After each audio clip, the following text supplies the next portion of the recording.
Telugu Mojo ప్రేక్షకులకి ధన్యవాదములు. కొత్తగా అని అడిగారు. నిన్న కొత్తగా ఒక ప్రశ్న వేశాను. అందులో సమాధానాలు చాలామంది చెప్పారు. చాలామంది చెప్పినప్పటికీ అతి తక్కువ మందే నేను ఊహించిన సమాధానం చెప్పారు. నిజానికి మీరు ఊహించి చెప్పిన అన్ని సమాధానాలు కరెక్టే. కానీ రాజు మెచ్చిందే రాణి అనే ఒక సామెత ఉంది కదా, అది నేను అమలు పరచాలి అనుకుంటున్నాను. అందుకే నేను ఊహించిన సమాధానం మీలో ఒక్కరు మాత్రమే చెప్పారు. ఇంతకీ ఆన్సర్ ఏమిటి అనే కదా మీ సందేహం. చెబుతాను. రామాయణంలో ఉన్న రాముడు భారతంలో భీముడై ఉంటే ఇంత గొప్ప రామాయణం మనకి ఉండకపోయేదేమో. ఆల్మోస్ట్ నా ఆలోచనలకు తగ్గట్టు ఆన్సర్ చెప్పింది ఎస్ఎన్ కళ్యాణ్ గారు మాత్రమే. కళ్యాణ్ గారు, మీరు సూపర్ అండి. తెలుగు మోజో మీద మీ అభిప్రాయాల్ని సెల్ఫీ వీడియో తీసి 2 నిమిషాలు మించకుండా వీడియో తీసి పంపండి. ఇదే ఛానల్లో నెక్స్ట్ వీడియోలో పబ్లిష్ చేస్తాం. ఒక్క కళ్యాణ్ గారికి మాత్రమే కాదండి, మీలో ప్రతి ఒక్కరూ సెల్ఫీ వీడియో పంపచ్చు. ఇక ఆలస్యం ఎందుకు, క్యామ్ ఆన్ చేయండి, సెల్ఫీ వీడియో తీయండి, ఈ ఈమెయిల్ ఐడికి సెండ్ చేయండి. మా ఈమెయిల్ ఐడి telugumojo1@gmail.com. మళ్ళీ వినండి, telugumojo1@gmail.com.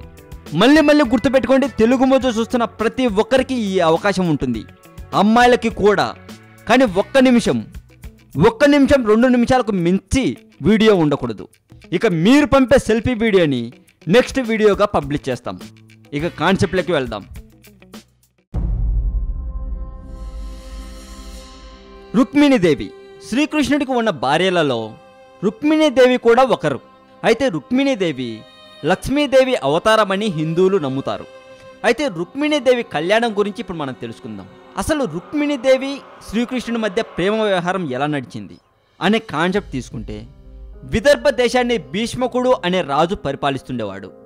ఆ రాజుకి రుక్మి, రుక్మరత, రుక్మకేతు, రుక్మబాహు, రుక్మనేత్ర అనే 5 కుమారులు ఉండేవాళ్ళు. వీరికి రుక్మిణి అనే సోదరి ఉంది. రుక్మిణీదేవి జన్మించినప్పటి నుండి భీష్మకుడు ఎంతో ఆనందంగా ఉండేవాడు. రుక్మిణీదేవి శరత్కాల చంద్ర బింబం వలె దినదిన ప్రవర్ధమానమవుతుండేది. కాలం గడవగా రుక్మిణీదేవి యుక్త వయసుకు వచ్చిందండి. వసుదేవ నందనుడు శ్రీకృష్ణుడు రుక్మిణీదేవి గురించి విని ఆమె తన భార్య కావాలి అని అనుకుంటాడు. అదేవిధంగా రుక్మిణీదేవి కూడా శ్రీకృష్ణుడి గురించి విని శ్రీకృష్ణుడినే తన భర్తగా పొందాలని అనుకుంటుంది. ఈ విధంగా వాళ్ళ ప్రేమ చిగురిస్తుంది.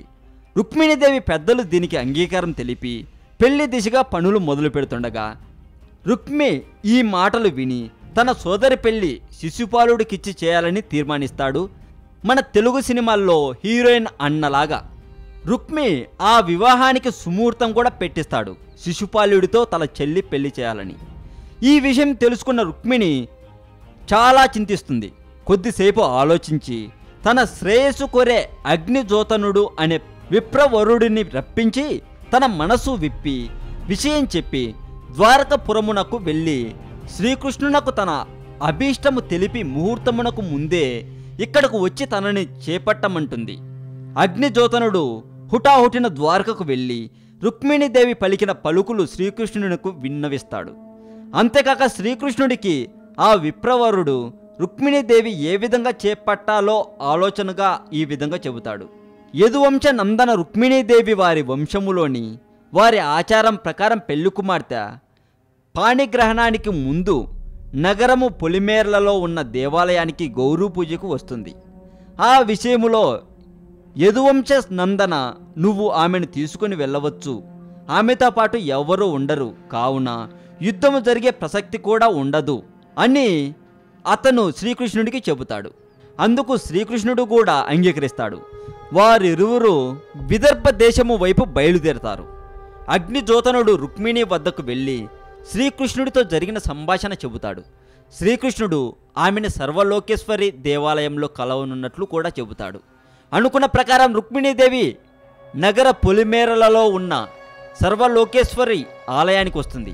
రుక్మిణీదేవి ఆ దేవాలయంలో ఉన్న అమ్మవారిని పూజిస్తుంది. అర్చనలు పూర్తి చేసి తిరిగి రాజధాని వైపు వస్తుంది. రాజధాని వీధులలో అనేక రాజ్యాల రాజులు ఉన్నారు. అందరూ చూస్తూ ఉండగానే శ్రీకృష్ణుడు ఆమెని తన రథం మీద ఎక్కించుకొని హుటాహుటిన ద్వారకా వైపు బయలుదేరతాడు, తెలుగు సినిమా హీరోలాగా. అలా రుక్మిణీదేవిని తీసుకుని వెళుతున్న శ్రీకృష్ణుడిని చూసి అందరూ తెల్లబోయారు. తేరుకుని శ్రీకృష్ణుడి మీద యుద్ధమునకు బయలుదేరారు. అప్పుడు బలరాముడు యదువీరులు ఆ రాజులను చెల్లాచెదరు చేశారు. ఆ రాజులు వెనుదిరిగి పిక్కబలం పడుతూ శిశుపాలుని చూసి, నాయనా బతికి ఉంటే కదా భార్య, ఇప్పుడు ఇంటికి వెళ్ళి మరో రాచకన్యని పెళ్లి చేసుకోమని చెబుతారు. కానీ రుక్మిణి సోదరుడు రుక్మి తన సేనతో దూకుడుగా వెళ్ళి శ్రీకృష్ణుడి రథం ఎదురుగా నిలిచి దండయాత్ర చేస్తాడు. అనేక విధాల శ్రీకృష్ణుడి దుర్భాషలాడి బాణాలు విడుస్తుంటే శ్రీకృష్ణుడు ఒక్క బాణం వదిలి అతని ధనస్సు ఖండించాడు. మరికొన్ని నిశిత శరాలతో గుర్రాలను చంపాడు. శిశుపాలుడు పరిగా గది ఆదిగా గల అనేక ఆయుధాలు విడుస్తుంటే శ్రీకృష్ణుడు అన్నింటినీ ఛేదిస్తాడు. శ్రీకృష్ణుడు రుక్మి శిరస్సు ఖండించదలుస్తుంటే రుక్మిణీదేవి శ్రీకృష్ణుడి కాళ్ళపై పడి తన సోదరుడిని క్షమించి విడిచిపెట్టమంటుంది. శ్రీకృష్ణుడు శాంతించి రుక్మికి తల గొరిగించే సన్మానం చేస్తాడు. అది చూసి రుక్మిణీదేవి విచారిస్తుండగా బలరాముడు రుక్మిణీదేవిని ఓదారుస్తాడు. ఆ తరువాత శ్రీకృష్ణుడు రుక్మిణీదేవిని ద్వారకకు తీసుకుని వెళ్తాడు. ద్వారకకు వెళ్ళాక అక్కడ పెద్దలు విద్యుక్తంగా రుక్మిణి శ్రీకృష్ణులకు వివాహం జరిపిస్తారు. మనం ఇదంతా వింటుంటే తెలుగులో వచ్చే మంచి లవ్ మూవీలాగా అనిపిస్తుంది కదా. నిజానికి ఈ కథలను తీసుకొని తెలుగు సినిమాలు చేస్తున్నారు అని ఇప్పటికైనా అర్థమై ఉంటుంది అనుకుంటాను. మరి ఇది రుక్మిణి శ్రీకృష్ణుల ప్రేమ అన్నట్లు చెప్పడం మర్చిపోయాను. సెల్ఫీ వీడియో గురించి మాత్రం మర్చిపోకండి.